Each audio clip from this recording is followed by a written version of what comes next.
Prihajamo na tretje vprašanje predsedniku vlade, ki ga bo postavil Zmago Jelinčič, plemeniti iz Slovenske nacionalne stranke. Izvolite. Hvala lepa. Sprejeli smo resolucijo o strategiji nacionalne varnosti Republike Slovenije, ki je pravzaprav zelo luknjast dokument. Ima celo vrsto nedoslednosti in pa nedodelanosti. Zato sprašujem gospoda prvega ministra, ali namerava naložiti svojim ministrskim resorjem, da tiste segmente, ki jih obravnava posamezno ministrstvo, da jih razširi, dopolni in dodela. Resolucija je pisana zelo na pamet, neke deklarativne izjave brez konkretnih načrtov, brez konkretnih dejstev. Kar pri vsakem segmentu se lahko spustimo v razpravo o tem, kaj je treba še narediti, kaj je treba popraviti in predvsem, kako je treba kaj narediti. Niti ene rešitve ni v tej resoluciji. Mi smo resolucijo sicer podprli zato, ker okvirni dokument mora biti narejen in je bil narejen, vendar ga je treba popraviti. Treba je dodelati na raznih segmentih vse skupaj, pa če vzamemo recimo samo dejstvo, da bo Hrvaška vsak trenutek v Schengenu, naša Sova pa nima pooblastil, da bi lahko kontrolirala vse tiste horde, ki se bodo začele valiti čez Hrvaško v Slovenijo. Za zanimivost recimo Sova nima dovoljenja na tajno vstopanje v stanovanja, medtem ko to imajo čisto vse obveščevalne službe na svetu. Mi smo izjema. Zanimivo pa je, da ima to pooblastilo slovenska policija. Slovenska policija lahko tajno vstopa v prostore in išče in najde ali pa nastavi karkoli. Sova tega nima.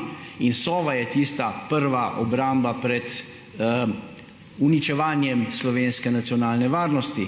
In če primerjamo, kaj se dogaja še v tej naši državi, vidimo, da FURS ima pravico izvajati tajne preiskave. Tajne preiskave, ki trajajo desetletje. In tudi tisti, ki je prizadet v tajnih preiskavah, nima pravice izvedeti, kaj se dogaja z njim. To se pravi, v 10 letih glede na politično pripadnost in glede na preference, ali bojo tega človeka udarili, ali mu bojo uničili družino, firmo ali pa še kaj več. Jaz sprašujem, ali boste zahtevali od posameznih ministrskih resorjev dodelavo vsakega segmenta, kajti prav vsak segment zahteva razširjeno dodelavo. To, kar imamo pred seboj, je en proklamativni izjava nekega birokrata, ki nima v glavnem ne repa ne glave, bere se pa lepo. Hvala lepa. Gospod predsednik, imate besedo za odgovor. Izvolite. Hvala lepa, gospod Jelinčič, za vaše vprašanje, oziroma to je bolj ocena dokumenta. Seveda imate pravico do svojega mnenja. Mislim pa vseeno, da smo s sprejemom nove resolucije o strategiji nacionalne varnosti dobili prenovljen dokument in temeljni usmerjevalni dokument na tem področju o nacionalni varnosti. Seveda pravilno pa ugotavljate, da Sova nima pravice oziroma pooblastil, ki jih imajo nekatere druge ali pa večina drugih evropskih držav, vendar pa to ni zaradi mene, to se bova strinjala. Sta dve poslanski skupini tudi bili proti, ko se je sprejemalo določene zadeve tudi pri policiji. Vemo, da so IMSI catcherji so padli, potem tudi prepoznava tablic je padla, pa tudi to imajo vse druge države, tako da pač obžalujem določene, bom rekel, spet anomalije in seveda potem naši organi nekako capljajo za drugimi. In če govorimo o sodelovanju tudi z drugimi obveščevalnimi službami, zagotovo potem, če druge službe imajo določena pooblastila, naša pa ne, potem je to sodelovanje lahko okrnjeno in Slovenija lahko postane tudi nek izoliran prostor. Zato bi bilo v bodoče dobro, da bi vsi naši varnostni organi, ker varnost pa je temeljna zaveza tudi te vlade, da bi vsi ti organi imeli takšna pooblastila, da bodo kos vsem nalogam. Tako da deloma se z vami lahko strinjam, da vseh pooblastil nimamo. Je pa res, da tudi ta vlada določene aktivnosti že izvaja in zagotovo bi bilo lažje, če bi imeli vsa pooblastila. Ne bom se spuščal zdaj v politične debate, zakaj je bilo tako, kot je bilo. Mogoče ravno tisti, ki se najbolj javno zavzemajo za varnost, so potem tudi bili proti nekaterim zadevam, ampak to je v svetu politike tako. Zagotavljam pa vam, da ta resolucija zagotovo opredeljuje obrambno-varnostno usmeritev Republike Slovenije. To, da se lepo bere, da nič ni, je pa pač vaša ocena in vam jo tudi privoščim, ste poslanec, imate pravico do svojega mnenja, živimo v demokraciji in upam, da bomo še dolgo živeli v demokraciji in vam zagotavljam, da ta resolucija opredeljuje temeljne usmeritve in da ta vlada zelo dobro tudi dela na področju obrambe in varnosti, ne glede na vse težave, ki so prisotne. Prisotne so pa zato, ker v zadnjih 10 letih se pozna tudi odtegljaj sredstev v preteklosti. Imeli smo tudi krizo vmes in obrambno-varnostni sistem je bil zelo, zelo na udaru. Policija ima v naslednjem proračunu oziroma proračunu, ki ga boste obravnavali na naslednji seji oziroma na proračunski seji, policija ima rekordno visok proračun, takega še ni imela, to pomeni, da se zavedamo pomena varnosti in nacionalna varnostna strategija je povezana tudi s tem. Tako da vas lahko pomirim, da ta dokument ni tako zanič, kot trdite, ampak je dober dokument, je tehtno pripravljen, seveda pa vedno dobrodošli še s kakšnimi pripombami. Hvala lepa. Gospod poslanec, imate besedo za obrazložitev zahteve za dopolnitev odgovora. Izvolite. Hvala.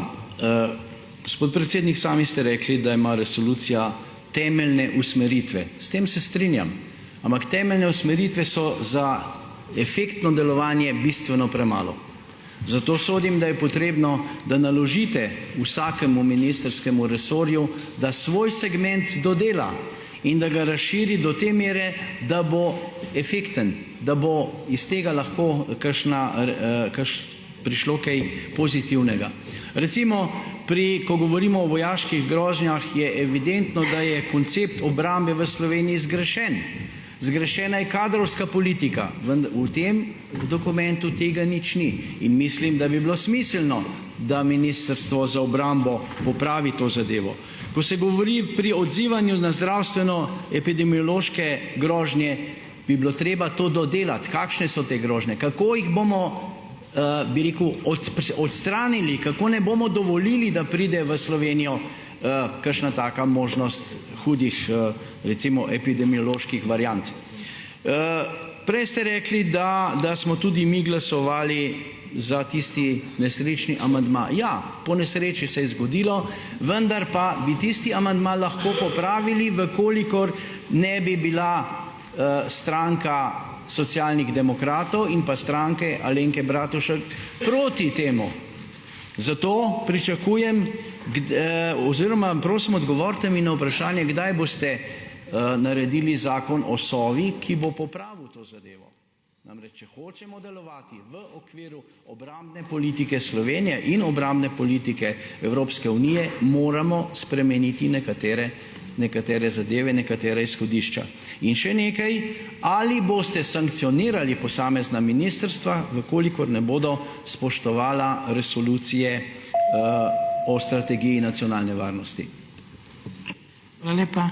Gospod predsednik, imate besedo za dopolnitev odgovora. Izvolite. Hvala lepa. Kdor prizna svojo zmoto, mu je že pol odpuščenega in to cenim, spoštovani poslanec, to je redka vrlina, da bi kdo priznal svojo zmoto in vas lahko za to samo pohvalim. Kar se tiče ministrstev, bodo zagotovo naredila tisto, kar morajo. Vemo, katera ministrstva so najbolj poklicana za strategijo oziroma za obrambno-varnostni sistem in sem prepričan, da ta ministrstva delajo na tem in da je slovenski obrambno-varnostni sistem na poti k temu, da bo Republika Slovenija ustrezno zaščitena in varovana. Res pa je, da se vsi v naši družbi še vedno ne zavedajo pomena varnosti in obrambe za to državo, tako kot se to v drugih državah nekaterih zelo dobro zavedajo.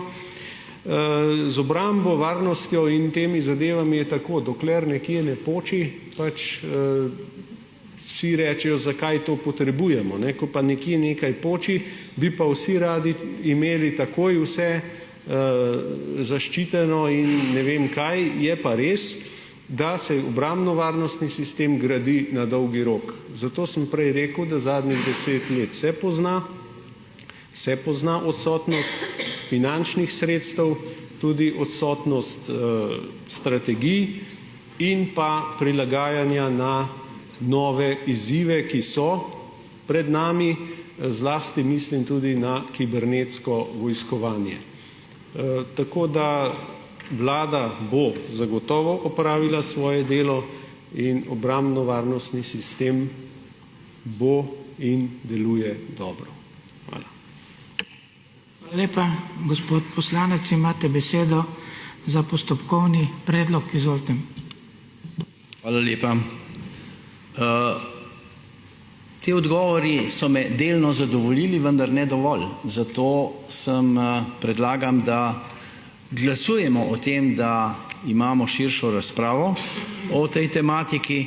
Konec koncev v sklepu te resolucije piše, da bo Državni zbor po potrebi ocenil uveljavljanje resolucije in jo ustrezno dopolnil.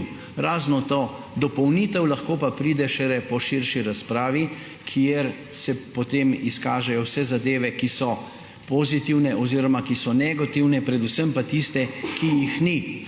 V prvi vrsti gre tukaj le še enkrat, se bom obrnil na Sovo, kajti večina teh zadev, ki jih deklarira resolucija kot grožnje Republiki Sloveniji, sodijo v segment obveščevalne službe. Hibridne grožnje, informacijske kibernetne grožnje, obveščanje dejavnosti tujih akterjev, tudi vojaške grožnje in pa krizna žarišča ter terorizem, to vse sodi v segment obveščevalne službe Sova. In obveščevalna služba Sova je najbolj prikrajšana pri vsem skupaj. Jaz nisem za pretirano kontroliranje državljanov, sem pa absolutno za kontroliranje tistih, ki jih moramo kontrolirati. Slovenija je polna segmentnih delov, ki delujejo proti naši državi in jih nihče ne kontrolira. Policija sem ter tja, včasih, v glavnem pa ne, Sova pa ne sme tega delati. Zato se dogaja to, da tuje obveščevalne službe prosijo, če one lahko pridejo kontrolirati določene segmente. Ja, pa ne bomo dovoljevali tujcem, da bodo kontrolirali znotraj naše države. Zato mislim, da je potrebno čim prej sprejeti zakon o Sovi, kjer se zadeve uredijo in pa seveda, da dobimo tudi od ostalih ministrstev tisto, česar niso naredili. Kajti jaz sem prepričan, da je resolucija prišla iz enega naslova, ne pa, da je to zbir informacij iz raznih naslovov. Zato predlagam, da opravimo razpravo o tej zadevi. Hvala. Hvala lepa. O vašem predlogu bo Državni zbor odločil danes, 1. oktobra 2019, v okviru glasovanja.